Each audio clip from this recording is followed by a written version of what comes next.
Hello, everyone. Welcome to an exciting episode of ARG Presents. I am Amigo Aaron, joined by a man who, much like the subject of today's show, is both hard to control and wasn't well received.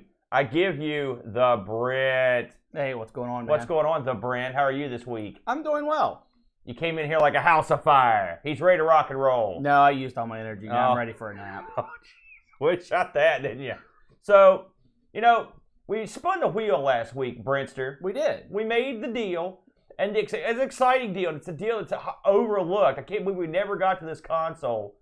But this week, in an exciting twist of fate, we'll be taking on the Atari 5200, the 5200, live in studio. Now, Brent, we never had a 5200 back in the Dizzy, nope. As you'll recall. Did you know? Well, technically, we never had a 2600. Well, we had one eventually. No, so I guess my question is: have you played one of these live and in person? A 5200? That's right. Nope. Really? No, none of my friends had one of these either.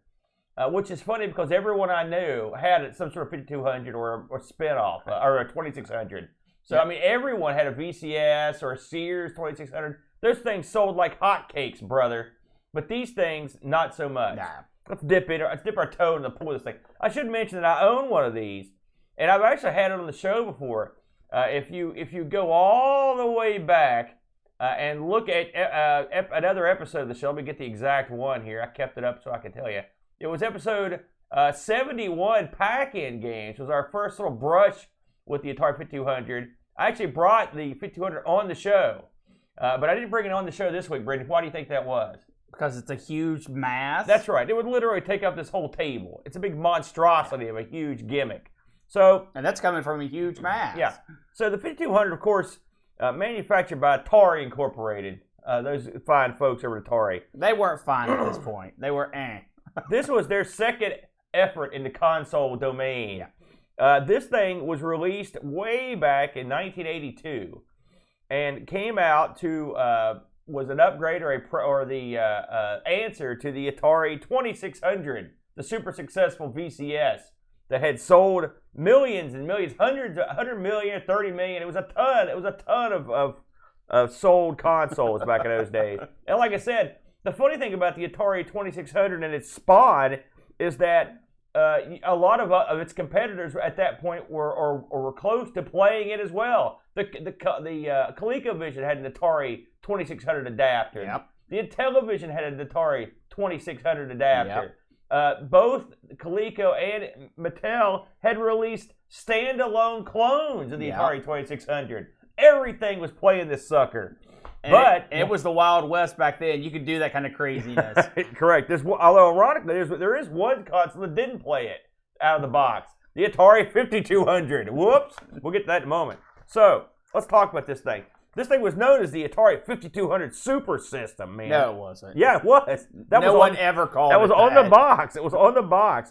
So let me tell you how this thing worked. Atari was sitting around. They're like, listen, we've had a computer, an 8-bit computer out for a couple years now, all right? And by this time, and when they released the 8-bit computer, it was pretty well received. Oh, yeah. Then you've got, here comes Commodore with the PET, Apple was out there, and they're selling their systems for big money. And the Atari 8-bit wasn't selling for a ton of cash. So Atari was like, listen, we're gonna get some money out of this 8-bit system. Let's consolize this sucker. And consolize they did. And so the Atari 5200 is effectively, for the most part, a consoleized version of the Atari 8-bit machine. That's correct. And by 8-bit machines, I mean your Atari 400 at the time, Atari 800. Yeah. Those were your big babies at the time. Now, seems like a good idea. Well, I don't think so. well, I mean, you got to think the Atari 8-bits were well ahead of most. I mean, these were pretty powerful machines in their day. Oh, yeah. No, yeah. It was certainly, I mean, I loved playing with the 8-bit computers. Oh, yeah. They're still lots of fun to play with now.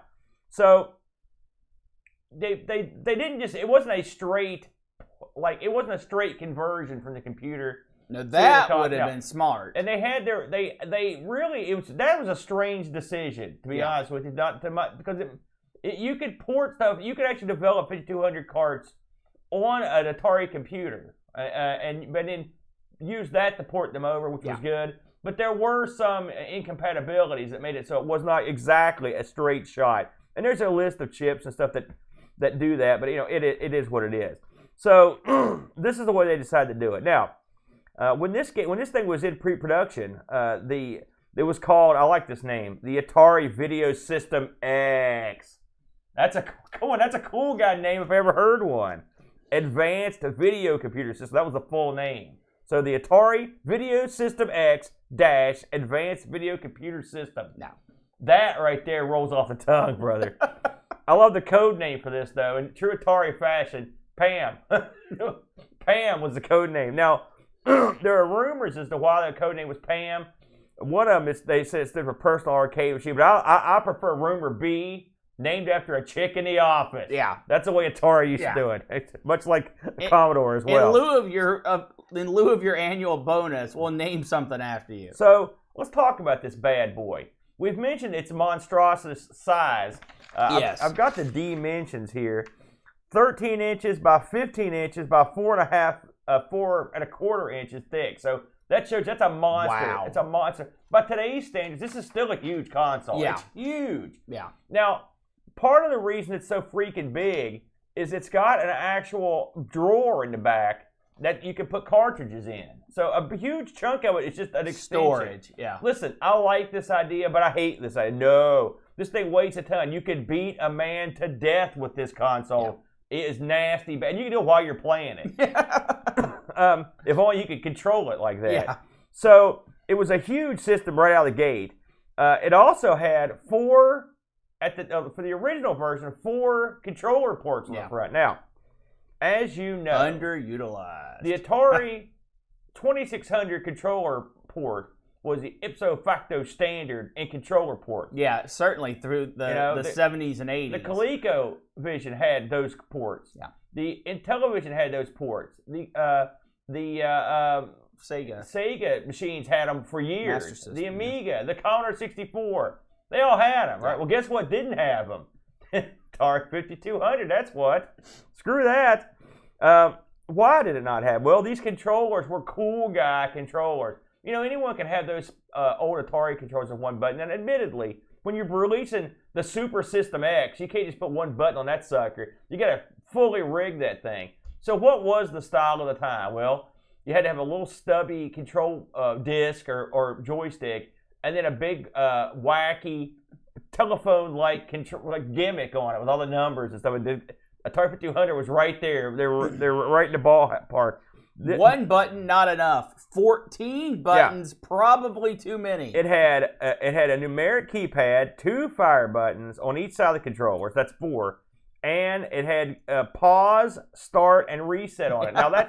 Now pause, outstanding. Got to have a pause button on it. That's great. Having those buttons on it is a good idea. What killed this thing dead as Julius Caesar, Brent, was the actual joystick. Now, the actual guts of the joystick. This joystick, this is a very gutsy move by Atari, was an analog joystick. Yep. Okay, pretty good. All right. However, it insta broke.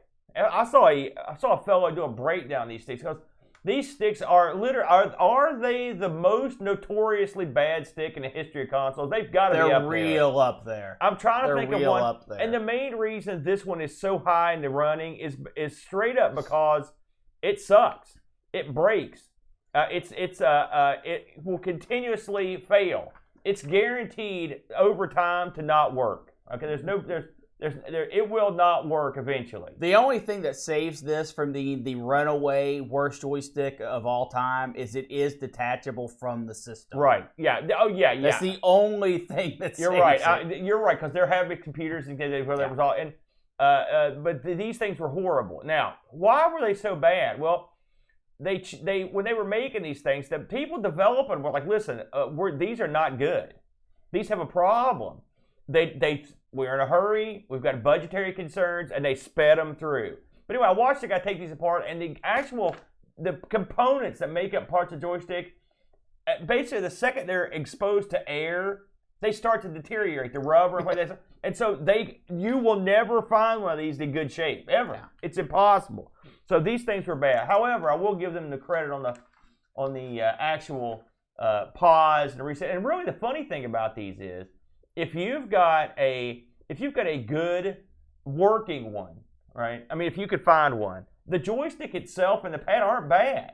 That's what makes it worse. I mean, if you compare it to like the ColecoVision or the Intellivision, oh yeah, or even it the kills the 7800, Intellivision. like these are way better sticks. They feel better. They're more substantial. It's a shame that they couldn't get those up and running. Something else that was a real bizarre situation, and I'm going to spell this out for the people because it's so weird. Most consoles at the time had RF out. In fact, they all had it. Yeah. That's the old switch box on the TV gimmick. You plug there's a video cord that goes from your console or computer into that switch thing, and you switch it to go from computer to TV. Simple. Well, Atari tried to innovate here as well.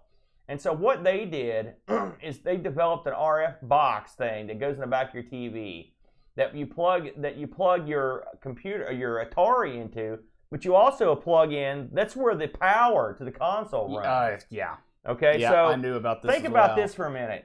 You get this box, you hook it to the little screws in the back of your TV your antenna screws or your coax, however you do it. And you plug into the console. Then you take the power jack, plug it in the wall, and plug that into the back of your TV. I can tell you, I have one of these, and I am extremely hesitant to ever do this. Ow! Because in fact, I've never played mine, and because every time I plug that thing into power, I see sparks, and I'm like, screw this. Because effectively, that cable delivers both RF signal and power to your console. Now, why would they do this, you ask? Well, it's a very simple and logical reason. To cut down on the amount of cables running across your house. That's what they did it for. So in a way, it's an ingenious thing to do. In another way, it's scary as hell. It's not something I ever wanted to do, and never did. It was a very unusual way to do things. Yeah, the 5200 is great at thinking of a problem and like, we're going to fix that. And then they get, 90% through fixing it, and they either like, it's good enough, or like, they said, man, this is a bad idea. Let's do it anyway. Well, so get this.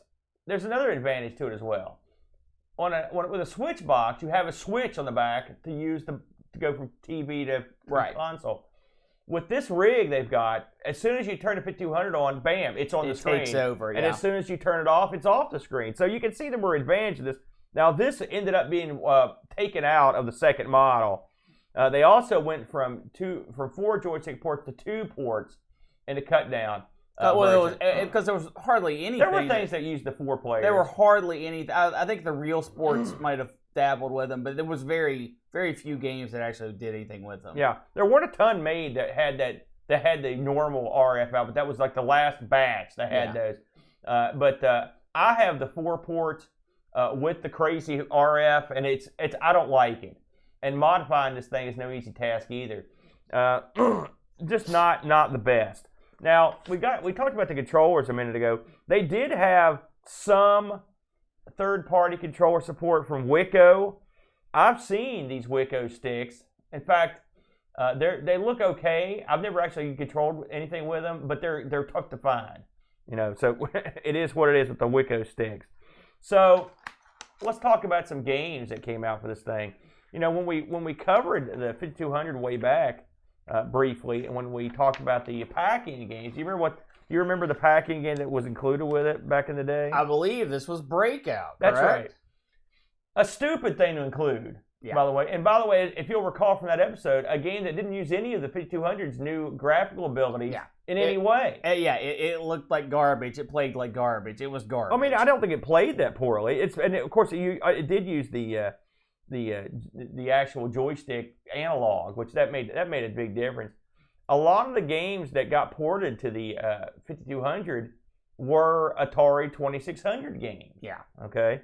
And so, what did you get? Well, you got slightly updated, or to some extent, really upgraded new games that were the exact same things you'd played before. That was the issue. This is the Atari tradition, isn't it, Brent? Yeah, Atari always wanted all their games to be as close to each other as possible, even when you could make them better. Well, I honestly don't know why they bothered to port some of these things. But one thing that did happen is you got access to some of the 8-bit computer games, and they were if you've played much Atari 8-bit, and God knows I've played plenty of it, there are plenty of excellent titles out there for the Atari 8-bit machine. Absolutely, yeah. That much said, there was not a huge run of games on the 5200.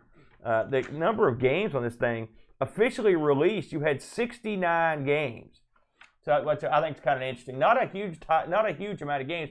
And by the way, just a little tidbit. I don't want to steal your thunder here, but one of the games we're covering today was actually the last officially released game on the 5200. Yeah, we'll go over that. Yeah, it's funny when this system tanked. I mean, it was pretty obvious that to put it in perspective, the Atari 2600 officially sold 30 million units. Now, again, that's not. Oh no, the 2600. Oh, okay, yes, yeah. And keeping in mind that that's not counting the unofficial or the clones and the offshoots. Yeah. And so when this thing came out, not only did it have sort of a limited library out of the gate, it also didn't play the huge library of games that people already had. And let me tell you something, backwards compatibility was a big deal back in this time. It's not like today where you can sort of get away with it or it's a happy secondary thing. And so when they released the second version of the 5200, they actually released a box that would let you play Atari games on it. I've actually seen this box. I've almost bought it. But it's pretty rare. I've seen it. It's not even that expensive to get anymore. But it's sort of pointless, ultimately. Well, I mean, if you've got a 2600, and those things are super cheap now. But at the time, it was a whole different world, obviously. But the second version was probably a better version to have released, and there was even a third version talked about where they were going to eliminate the cartridge area in the back, which would have been a pretty good move. But ultimately, the games on this thing were very, very much superior to the 2600 for the most part. Oh, they killed the 2600. But I mean, not everything. But I mean, people had played these games. This was a problem that continued to hound Atari, and to sort of hounds them to this day. And which is funny, but they're living on their past stuff. And then, the contemporized, man. Well, I mean, Atari's dead, man. Well, you know what I mean, though. So anyway, I mentioned there were 69 games released for this thing. There were some pretty standout titles. I'm not sure if I've got one that I would say was the best title, but I mean, a lot of these titles, if you've got a 5200 or if you've got an Atari 8-bit machine at home, you'll have played most of these, because most of these eventually they figured out a way to any of these that weren't released on the computers you could bring over and play them on the computer with an emulator. So it's not that hard to play them. I don't know anyone right now, and I know a lot of people that are in emulation or into owning these consoles. I don't think I know anyone that sits around playing these things right now today. A 5200? Yeah. No. And it's mostly a combination of the controller and the fact that they're just a real hassle and weird to hook up. Yeah. Now, this is one that, I mean, like you said, you own one, but emulation's the way to go. Yeah. Now, the machine that was released after this would eventually, which is another console that I've got, the Atari 7800. 7800 continued the tradition of really stupid joysticks, although it wasn't as bad as 5200. But it shipped right out of the gate with 2600 compatibility, which is why it's so popular amongst collectors, because it plays all the 7800 games and also plays the Atari 2600 games. Yeah. The funny thing about the 7800 is it's not a quantum leap graphically. In fact, it also has the exact same sound chip as the 2600. Well, which was a real dumb move. They didn't. Yeah, Atari's never focused on sound for the most part. Well, one wonders what they were thinking on that. But I mean, I hate to come down on a console, but effectively, this console was doomed from Jump Street. Well, it made poor choices. It had a lot of good ideas, and excuse me, I'm impressed that they tried to fix problems. They were able to see problems that were happening in the console world, and they tried to fix them, but they just didn't go the extra mile to smooth all that stuff out. Yeah, it's funny. I was just reading someone in our chat, I think Amiga Bang, mentioned that Pitfall 2 had a good conversion here. Now, I'm assuming that Pitfall 2 on the 5200 is the same as the 8-bit, and it's topical that he would bring that up. I can't tell if he's trolling me or if he's just asking. 2 weeks ago, I actually sat down and beat Pitfall 2 on my XEGS Atari, and I was so proud of myself, Brent, because I've spent years trying to beat this game. Mm-hmm. And then I found out that the Atari version has a whole extra level. Yes. Yeah. And it's the level of absolute certain death. Yeah. Yeah. And if it's in the 5200 version, low be the man that gets to the end of this game thinking he's won. Because, and I'll give them credit, but you were mentioning, and I want to bring this up because of what you said. You mentioned that Atari like to keep kind of things kind of standard across the board. When they released the Pitfall 2 for the 8-bits, they knew those extra levels were in there. Atari wouldn't let them tell anyone and told them to get rid of them. Yeah, because they wanted Atari was big about uniformity. They wanted everything to be the same across. And so all they their just left them in there anyway because Activision don't care. Clearly, they don't give a crap about Atari. And so there you go. So anyway, the 5200, an interesting upgrade, but sadly flawed. Now, if you do have one of these and you do have a working stick. We're living in an age now where there's always ways to fix. That's right. There are always. It's funny. Some of these older systems are benefited by being still alive in the future. And the one that comes to mind instantly is the CD32, the Amiga CD32, because we're living in an age where people go through and upgrade the hardware and also give you the ability to play games like that you couldn't play on it before. And the 5200 is no exception in that department. If you are lucky enough to still have a working one, and you also have a working way to control these games, then you've got a pretty decent little machine here. It's not like we've kind of glossed over the titles, but the titles are pretty good, And so I think you've got a decent little machine here, but you've got to put up with the size, and you've got to put up with the joystick issue. I will say 5200 carts are dirt cheap for the most part. I pick them up all the time for no good reason, and they're basically giving them away. So. I think it's a pretty decent little console. So, we were tasked to pick a couple different games from the 5200 library. Now, it's funny, I went through and played a bunch of these, Brentsty. Really? Yeah. I figured I wanted to pick something. There are so many clones. Absolutely. And there are not clones, but, ports. Ports, yeah. And there are so many games that appeared everywhere, and I was trying to find something that I didn't see much of. And so I ended up picking a game that only had a couple official releases on different machines. And I'll be honest with you, I'd never heard of it. I'll go ahead and lead the dance this week. And so the game I ended up picking was called the Dreadnaught Factor. Incredible name. The cool guy name, you know me, that's all I need to hear, brother. The Dreadnaught Factor. Yeah. I love it, man. Incredible name. So this was released by the fine folks over at Activision. Of course, you'll recall Activision, who effectively invented the we'll make crap for your machine genre, that made Atari so mad. And the Activision they weren't just going to do stuff for the 2600. They were moving up, and so they went ahead and made some stuff for the 5200 as well. This was created by Cheshire Engineering, conceived and designed by Tom Lowry. Tom Lowry's done a lot of stuff, including he was behind the PGA Tour stuff, Speed Racer, Grand Prix, Test Drive 3. Remember Alcazar? We played that. Mm-hmm. He was behind that. He did Worm Whomper, and he did Steel Thunder. He designed all those games.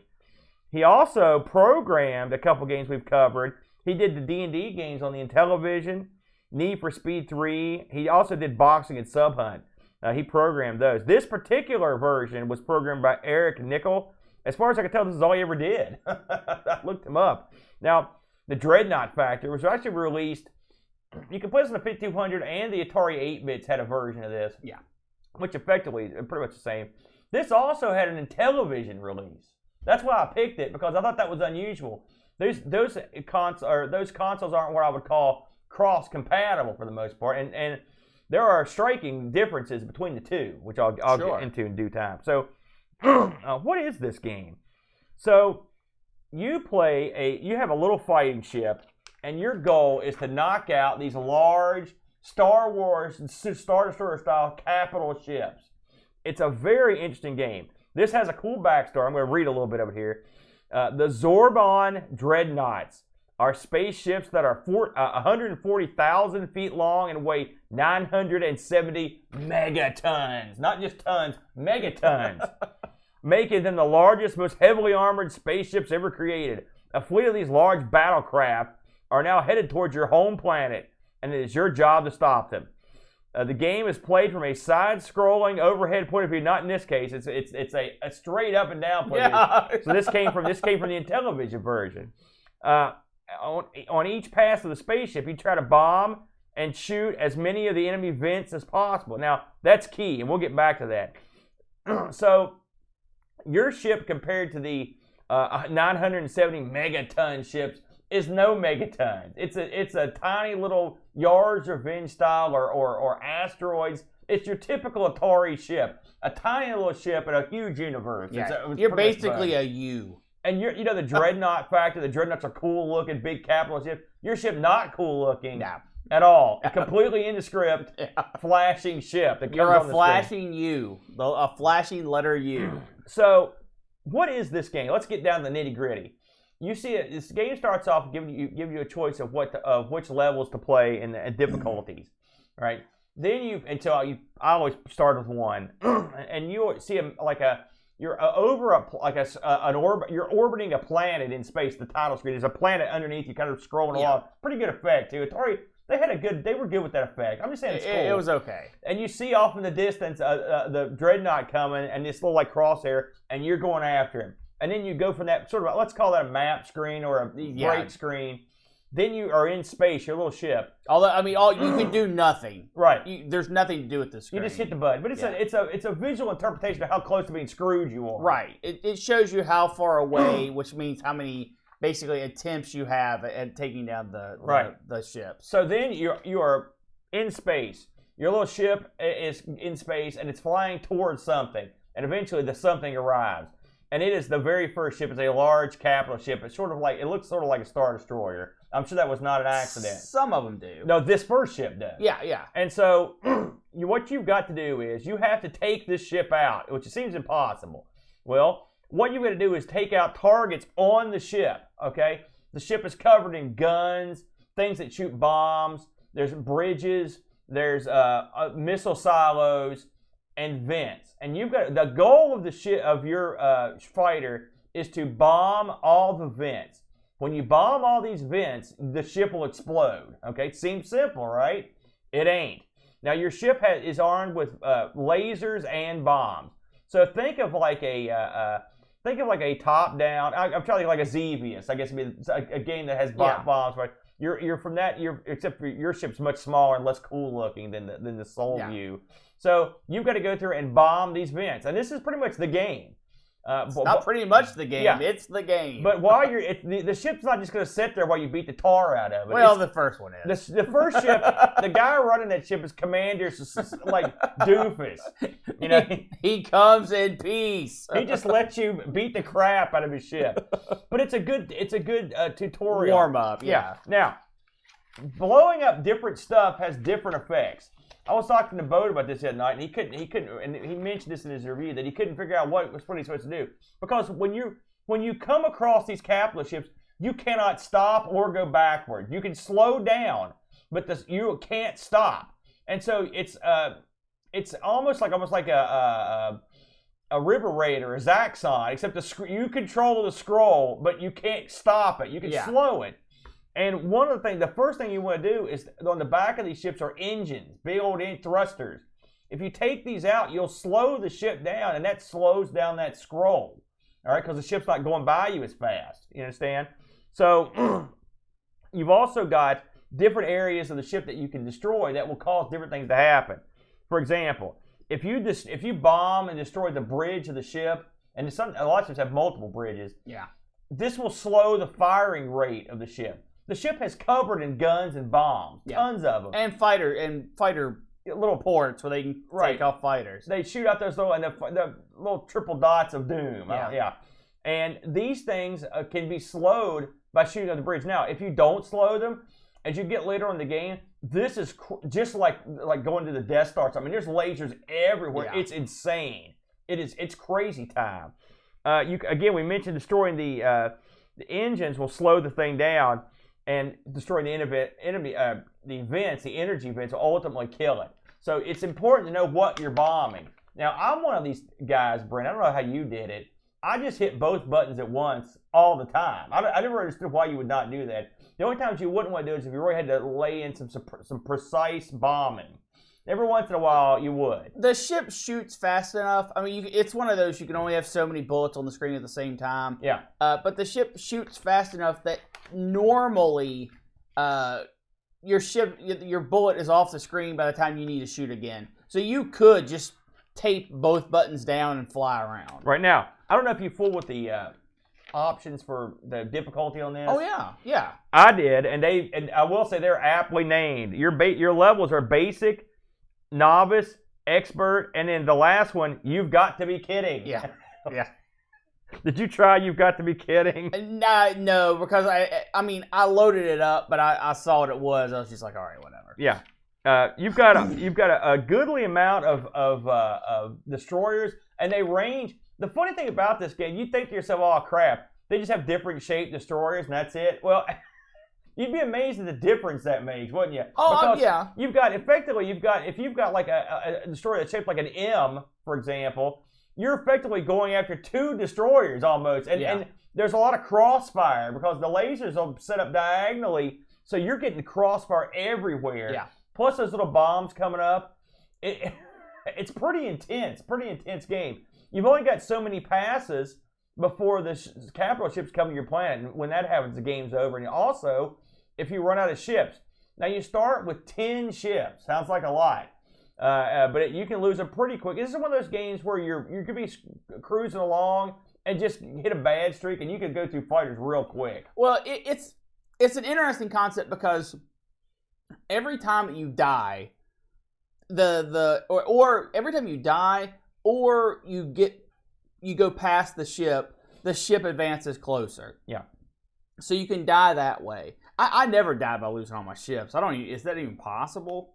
I did. Die. Oh, okay. Yeah, early on I did. Yeah. You get 10 to start off. Yeah, I always died by the ship getting to the planet. Yeah. Because usually if you're really screwed, you just kind of jet off, and avoiding fire isn't the problem. It's being effective and avoiding fire. Because you can just go to one extreme side of the screen, hit your gas, and go all the way, and nothing's going to hit you. A lot of it is, one thing that I noticed, that I should mention there are 5 Dreadnoughts. So it's a pretty good selection of Dreadnoughts. Did you see them all? I think so. You choose what you attack. So what I like to do on my first pass, the number one thing I like to do is you've got to take out the engines. That's a given. Okay. Yeah. And you've got to take out the bridge on that first pass. And then everything else, I just tried to shoot as many guns as I could. All right, that was the first pass. The second pass was like a wipe up of the guns and then start working those vents. And then the rest of the passes were just picking off these vents. These vents, bombing in this game is not super precise. It's not, it doesn't feel good. One thing we should mention, that you played this on your computer. I guess you just used your computer joystick to play it, right? Yeah, I used an Xbox. I played this on my, I used with Xbox with the analog. Yeah. And I also played it on the arcade machine. I played it in 2 different areas. And the control was pretty good. But I tried to picture myself playing with a 5200 controller. And this would be a game that if your joystick wasn't ready to rock and roll, you got problems.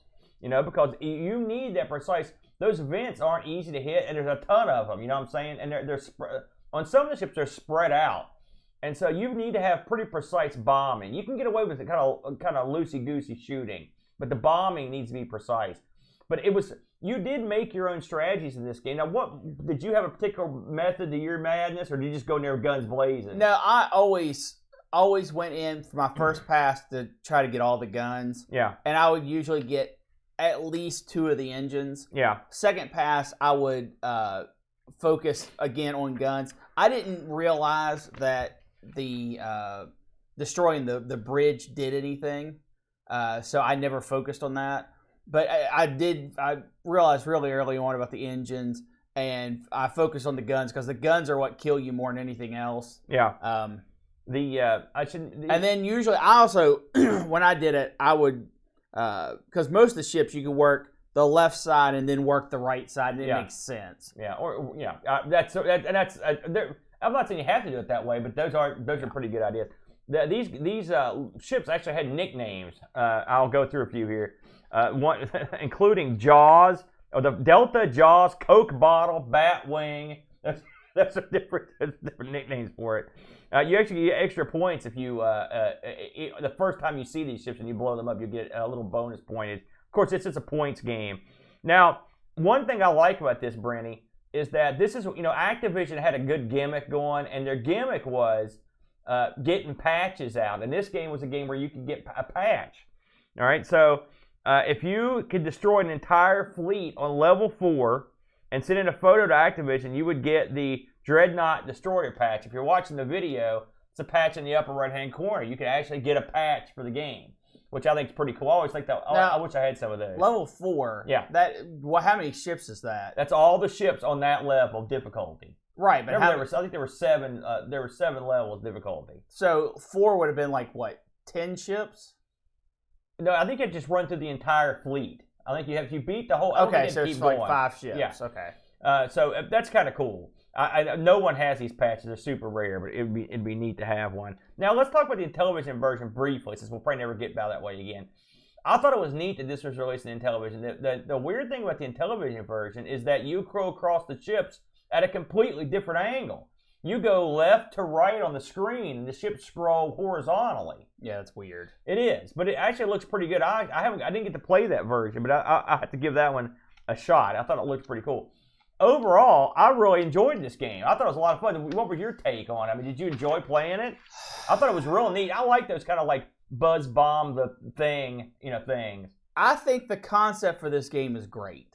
Yeah. I think the execution of what they did was good. I thought the controls could be tighter. It felt weird. And I mean, I was playing with an analog. Of course, I was playing with an analog through an emulator, so it might have not been perfect. Plus, it's the stubby little analog. The Atari had a much bigger. It had a full joystick analog. Sort of. Yeah. But I played this with digital too, Yeah, me too. I tried it with both. The controls they feel a little floaty. I mean, you go left, and then you stop going left, but your ship still goes left a few lines, a few pixel lines. So it's that kind of controls. So I think the concept is great. I think the execution is good. I think that they should have done more. I think when you are back at your planet, if you could upgrade your ship, buy different guns, buy maybe bombs that when you laid them out, they did 3 bombs instead of 1. You mean like upgrade your weaponry? Right. Well, anything like that. Because I would have that was a concept that didn't really appear. That would have been a pretty forward. It would have been very advanced for the time. Also, another thing we didn't have was like enemy fighters that would actually trail you and stuff. Yeah, they all just little 3 packs of 3. Yeah, and just fly straight out. Yeah, they're sort of like heat seeking almost. Yeah, but not real. But it would be cool to actually be pursued. For example. Yeah, and have a reason to flee rather than just I missed my vent, or I'm just going to hit forward and go real fast past it so I can make another pass. Right. I agree with that. And because of that, I can't tell people you need to go out and play this game. I think if you have a 52 emulator, if it's running on your buddy's machine, if you see it up, give it a run. I think it's worth your time to at least look at, because the ships are kind of interesting and the different varieties are good. I mean, if they didn't have that, this game would suck, because what it has, and I didn't think the game was particularly difficult. I mean, it got hard if you moved up the scale of the difficulty. Yeah, I mean, it depends on how much fire's out there. And in fact, level 1, don't even play it. I mean, you always win. Yeah, but you get a good idea of what you're like. Both never got past level 1. Well, okay. I don't see how. I honestly don't, unless you did not understand that you were supposed to bomb the vents. Yeah. And I didn't at first, but I figured it out because you blow up everything else on the ship. I didn't realize there was a bomb button until like the 3rd pass. Yeah. But the first level is just a throwaway. It's a tutorial level. When you're starting to doing the more ships, it does get more interesting. I never felt like. I mean, I was challenged, but I got bored before I got to a point I couldn't get past. I could think of a lot of additions that would have made this game even awesomer. And I'd love to see an updated version of a game like this. Let me tell you why. We mentioned some of them, like pursuit fighters, upgraded weapons. Yeah. Why not have a capital ship that you come upon that is like basically effectively a top-down Zaxxon style ship with like jet fighters that were on landing bays that were launching as you're trying to go through them. You know, almost like a radar or like a Raiden type thing. I think that you're asking a whole lot. I think you're saying this for a remake, right? Oh yeah, okay, I think sure. I know they were going to come up with this back then, but I think it would have been cool. I like the idea of having fighters coming after you. Yeah. You know, I like the idea of. If you think about a game like this, this doesn't control like really, you can't control the scroll of most shmups. They have a steady. They scroll at their pace, and you just fire. The idea that you could actually slow down the ship is cool. I like those concepts. I think that's something to that. I think they could have capitalized on that. But I think this is a game that's definitely worth playing. I really thought it was a really interesting game. Yeah. We did get one. We did get one review sent in this week for this game. This time around, it was the old Boat. Boat says, this has got to be one of the only shooters I can remember where you control the speed of the scrolling. The ability to do so, however, only adds to the shame I felt by not being able to defeat the first Dreadnought. I assume the big ship you're fighting is a Dreadnought. You're given many, many men, but only 4 passes over the Dreadnought, so it seems like more a visible strategy is to just die after taking out some of the guns rather than complete a pass over the structure. Kamikaze, I would wager Boat didn't know how to bomb. I'm serious. I would dollars to donut that Boat didn't know there was a bomb button. People got to remember that 5200 was the super duper System X. Yeah. It had freaking 2 buttons, yo. So I looked at some actual reviews of this. In December 1983, Joystick Magazine gave this game 4 stars, called it a sure winner. A lot of these reviews are newer. The Atari Times gave this a 90 out of 100. They thought it was awesome. The IGN in 2008 gave this an 80. They were also very impressed with it. The Digital Press guys in 2003 gave this an 80. I don't know what the Video Game Critics numbering scheme is, but he gave this a 16. He said the game sounds like fun, but the lousy control scheme forces you to press fire and bomb continuously, which is demanding of the hands. That's true. I'd wager he was probably playing on an actual factual joystick.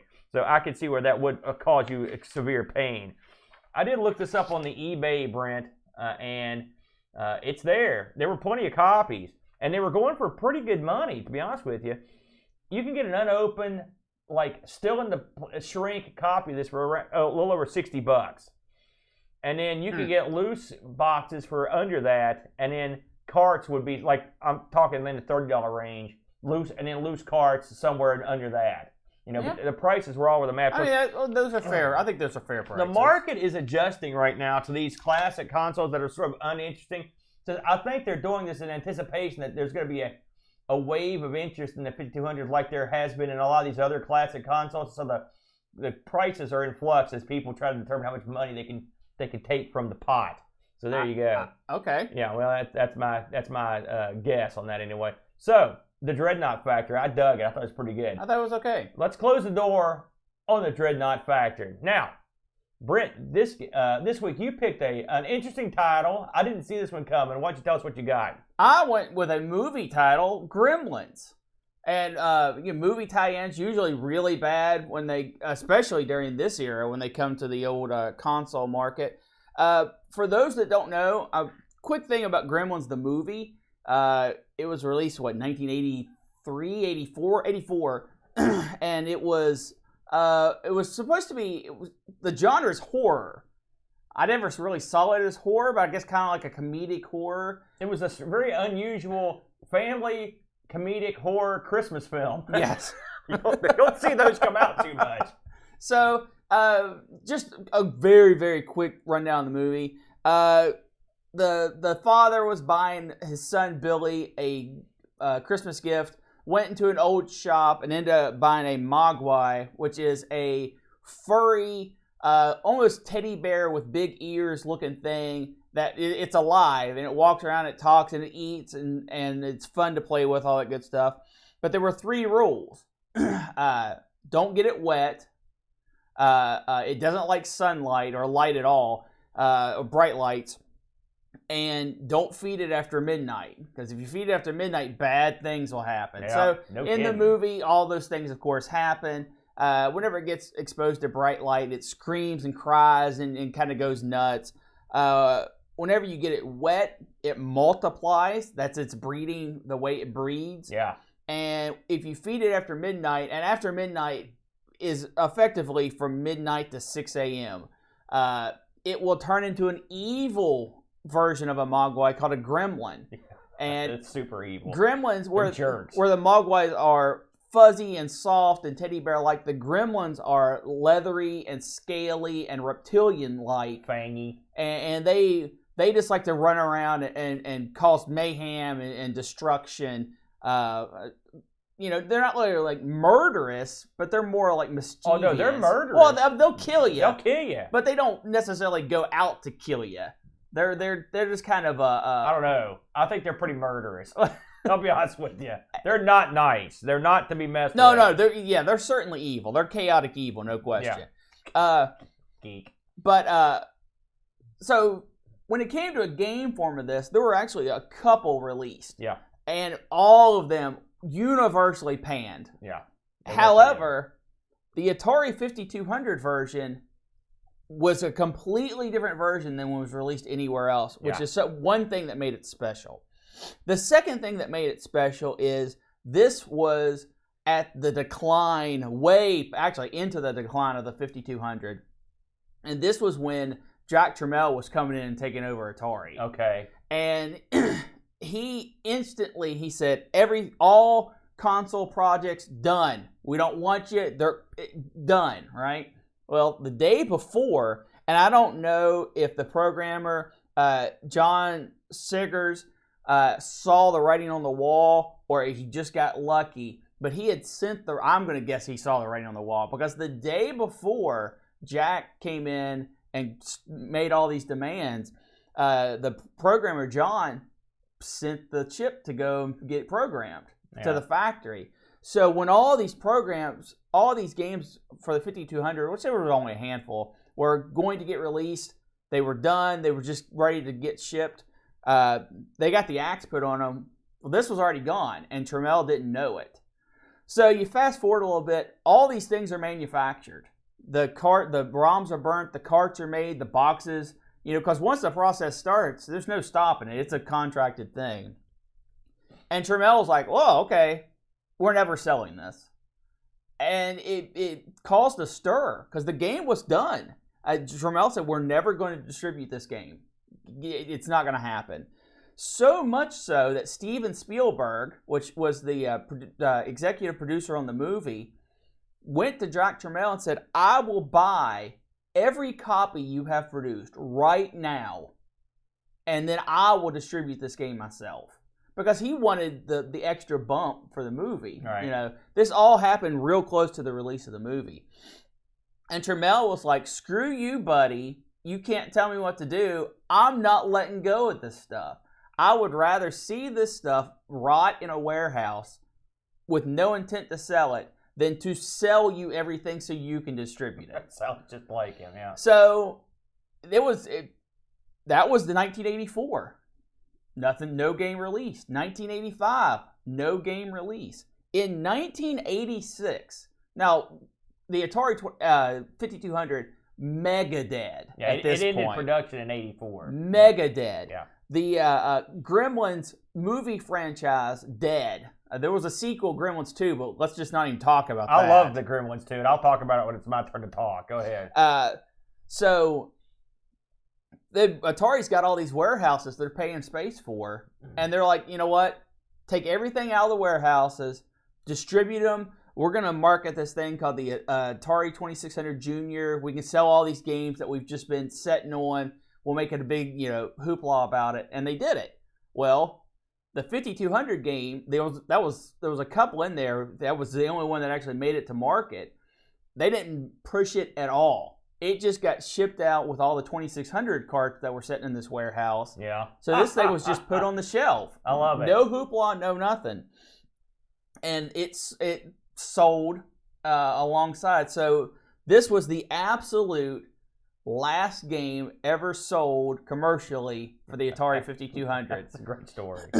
So let's talk about the game a little bit. What is the game? Well, the game follows the concept of the Gremlins from the movie, but doesn't follow the plot of the movie. And I think this is brilliant, especially given the hardware it was on, because you can't follow a movie like Gremlins. No. So what concepts does it hold on to? It holds on to that the gremlins are evil and will kill you. That's all you need to know. It's on to water. It makes them multiply, and it holds on to mogwais are cute and lovable, but if they eat, they will transform into bad people. Yeah, and some of the mogwais were sort of jerks too. To be fair, there were a couple that they would look at Billy and be like, bleh, and then eat or jump in water just to be jerks. Oh yeah, well I mean that was before they were gremlins. Then they became double jerks. But for the most part, yeah. They were supposed to be the lovable versions. Yeah. So in the game, you control Billy, and Billy has a sword. Now, a lot of people say, why does Billy have a sword? The sword was actually in the movie, sorta. It was hanging up on a wall, and anytime someone would close the door real hard, the sword would fall off the wall. It became a gag part later in the movie. So I was kind of wondering that myself. Yeah. So yeah, that makes sense. I gotcha. So Billy has his sword, and he is tasked with gathering up all of the mogwai and putting them back into their cage. So they don't. It's after midnight. Bad things are happening. He's trying to get them all caged back up so that they'll turn into gremlins. All right.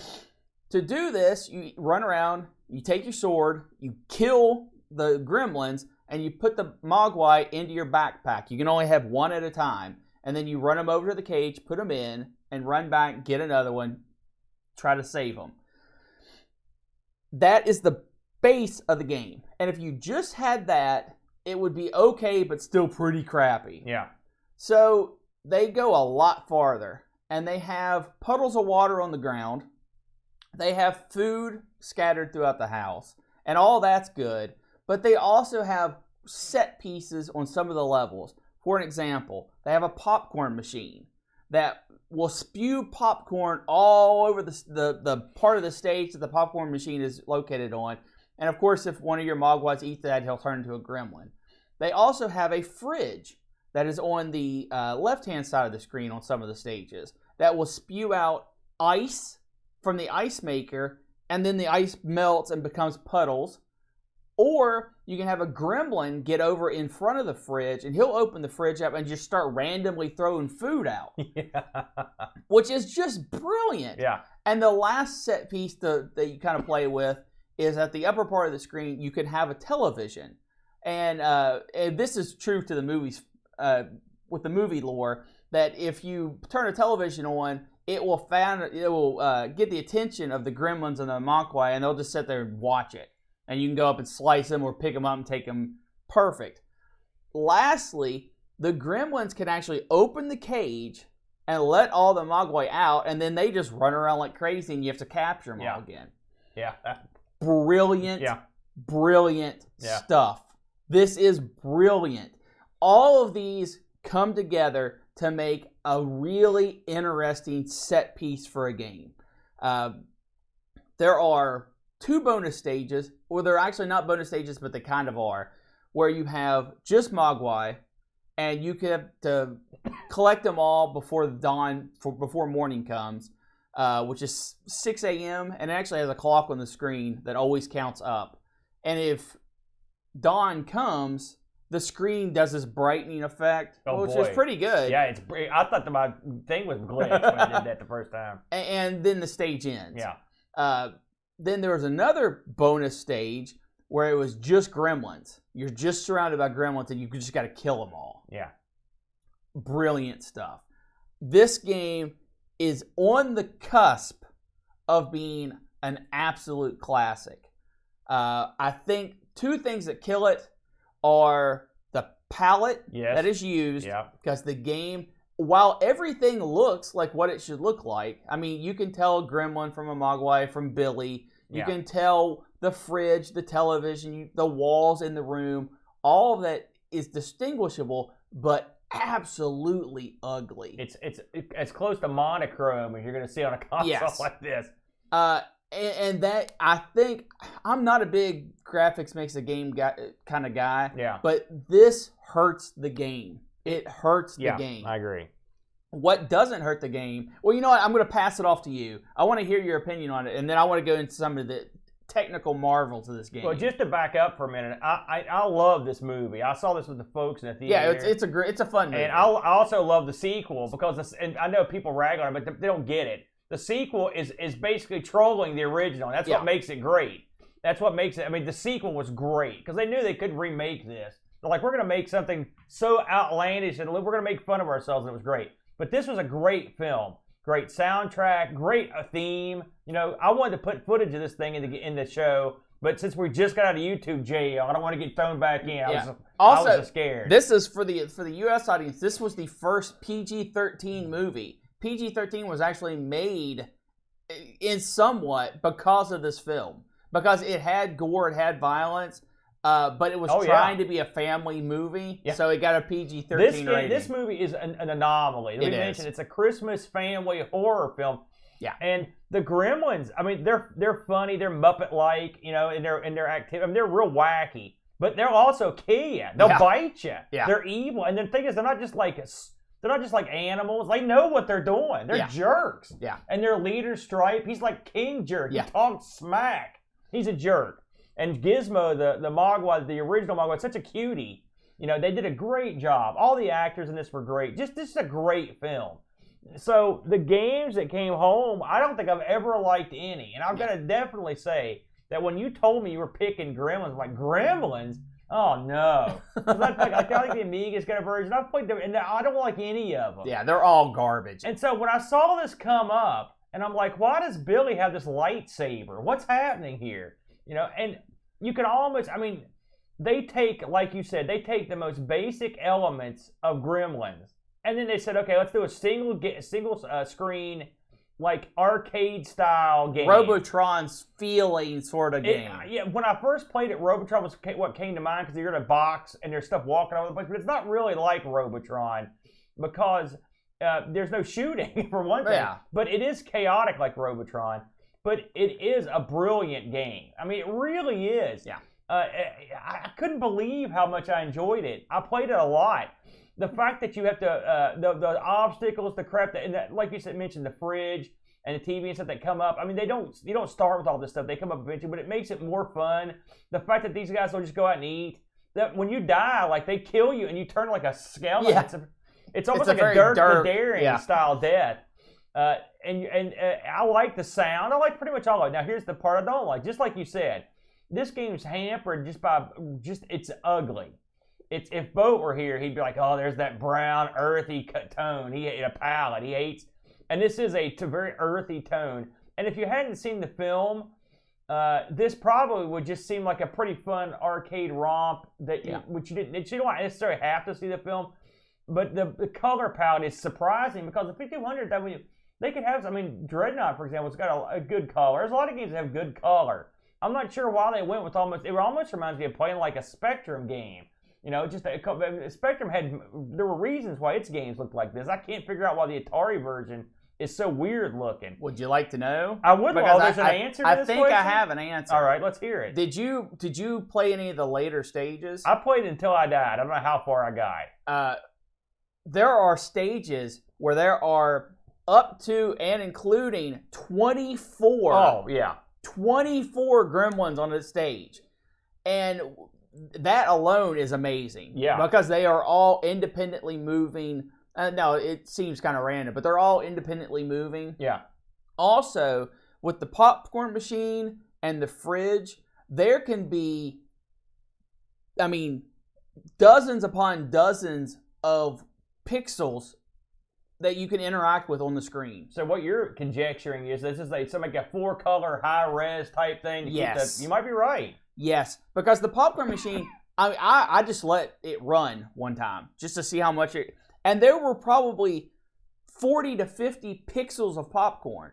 And it's not just like the popcorn hits the screen and then becomes something you can't interact with. You can pick up all the popcorn for points. You can pick up all the food that's thrown for points. Yeah. So all these objects are still interactable when they're on screen. And is there slowdown? Yes. When you get to where it's full of popcorn, full of gremlins, full of food, it does start to slow down a little bit. It reminded me of Zookeeper slow down. You know how it sort of, yeah.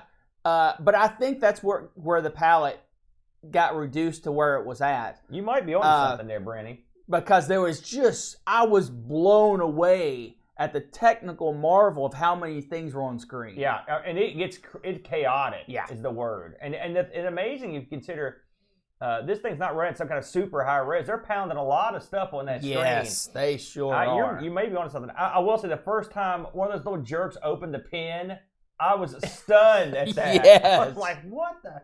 These guys, they did a good job of with these gremlins because they are a little conniving, little scumbag. Yeah, because the popcorn machine isn't even on at the beginning of the levels. The gremlins go and turn it on. That's what you need. The fridge just sits there and is a fridge until the gremlins go over and hit it, and that's what makes all the ice pop out, or they throw the food. That's one of the things that makes this game great is the fact that they actually, like, it's hard to capture how big gremlins are, like, notorious through history of being these little guys that screw junk up, and they did it. They actually got that. They captured that concept perfectly. Yes. And even the Mogwai, like I said, they'll roll right towards that food. Oh, they go for And you're like, no.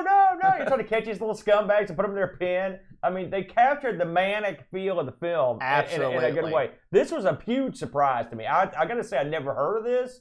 I never played it. I never seen it. And so when I played it and didn't hate it, because I was going to kill this game. Because I'm always mad when they take a good film and they blow it. They didn't blow it. Yeah. And it's a shame that this was strictly did this come out on the 8-bits? From what I can tell, this version of Gremlins was unique to the 5200. I'm sure by now you can play it on the 8-bits. And I think it might have been on the 8-bit computers. Yeah. But I couldn't. Anytime this game is mentioned, this version of the game, they're always talking about the 5200. But of course, it's also because it's got the story of the last cart. Yeah. How it was made and kind of avoided the power of Drac Tramiel to even get released. It was a mistake, effectively, to release it, is what you're saying. They just released it along with all the junior. That's crazy. Yeah. I love it. I love Two other things I want to say about this game that I feel need to be mentioned. One, the sound on this is not bad. I mean, it's working with 5200 sound. Yeah. And it's not bad. The second thing I want to mention about this game is that, I can't remember what the second thing was. Well, apparently another thing it does is affect your mind. You're an idiot. But I highly recommend. This is a game worth finding a 5200 emulator, load it up, play it. Yeah. It's good enough to do it, guys. This is a good one. I mean, you found a good one here. So I thought both these games were good, but this one, I think Dreadnaught Factor is a fun game. But this one is such a surprise given just how lame most of these games are. Yeah. Oh, it's a point game. Yeah. That's the other thing I was going to mention. The more Mogwai you save, the more points you get, which makes it, and they're a huge part of the points. To end a level, you have to kill all the gremlins and put all the Mogwai into the cages. Yeah. Or if it becomes 6 a.m., the night ends. That also ends a stage, and you don't die from that. The stage ends. I wish they would have had the cool theme in there. Like in a really good way, because the Atari can put out some decent tunes, and the theme for this is so good, and actually the song would have fit the action quite nicely. You know what I mean? I think so. So we did get a user review. You got me doing now. Listener review again from the boat. I will have a look at this. It says, "This game impressed me with its snappy opening tune. However, the thrill stopped there as I loaded the first level. Was greeted with a particular shade of brownish green, so endemic to the Atari line of computers, which appears to have seeped its way into the 5200. Your dude is well animated, and all of the good and bad Gremlin Mogwai gang look reasonably good. The game could have used bopping in-game music, but other than that, I had a good time doing something that resembled Food Fight and Zookeeper. This one's a keeper, 8 out of 10. That was I talk about a mixed bag review from the boat right there. He was all over the map. Did you eBay this one? I did, and let me tell you, last game for the system. Yeah. Never should have been released. Yeah. You're dead. No, $30. Oh, so but loose carts for this thing go for $18. Yeah. Boxed copies go for about $30. Were there any sealed on this one? Did you see the sealed? the sealed price, I guess was in the $45 range. Yeah. But I didn't see any of those actually up for sale. So this is very obtainable if you are a 5200 fan. I want to mention before we move along that I did look up, if you're gutsy, you got some jack, and you want to buy yourself an Atari 5200, you can often find a deal on these. I saw them going for $60 and up, depending on what batch of games and peripherals and joysticks. I will say, we didn't mention this, but as bad as the joysticks are, this game did have one of the all-time great peripherals released for it, which was the trackball. The trackball for this is as big as the unit. It's monstrous. It's huge, yeah. Another thing that you could beat a man to death with, but this trackball unit is unbelievably solid. An excellent unit. One of the all-time great trackball releases for any console, and a lovely item. But I mean, they're out there too. They were out there. They're not too bad. But if you're looking to get into the 5200 game, you can get in on it cheap. But again, be aware you're almost certainly going to get bad joysticks, and you're almost certainly going to be getting port after port. Yeah, you've got to understand what you're getting. Now, I don't. It's funny. Atari often has great homebrew. Now, I didn't check to see what kind of homebrew action that the 5200 is getting. It's out there, but it's not. It's not tapped like most things are. If you want my opinion, all right, this is one man's opinion. And now, if you're a collector, because I got one, you get what you get. Sometimes you buy something, it's not that great.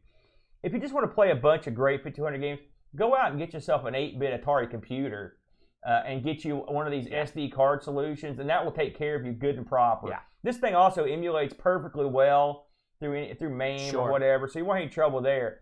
Because, and I don't normally advise to go this route, but the joysticks on these things are such a hassle to keep up. If you don't have the ability to do electronics work, I wouldn't mess with it. Yeah. And also I should mention, if you end up getting the second version, I don't know if this thing works in the version, but you can always get the Atari 2600 adapter, which I see these things occasionally. In fact, there's one right down the road here in Milton. Just go buy an Atari 2600. But if you're wanting to play 2600 games, I would advise getting you a 7800. They're easy to mod with a composite out, and they're cheap as chips, and you can get them, and they have that inherent 2600 ability right out of the box. So, speaking of thinking out of the box, Brent, you know what it's time for. Grab that there wheel. Let's fire that thing up. Okay.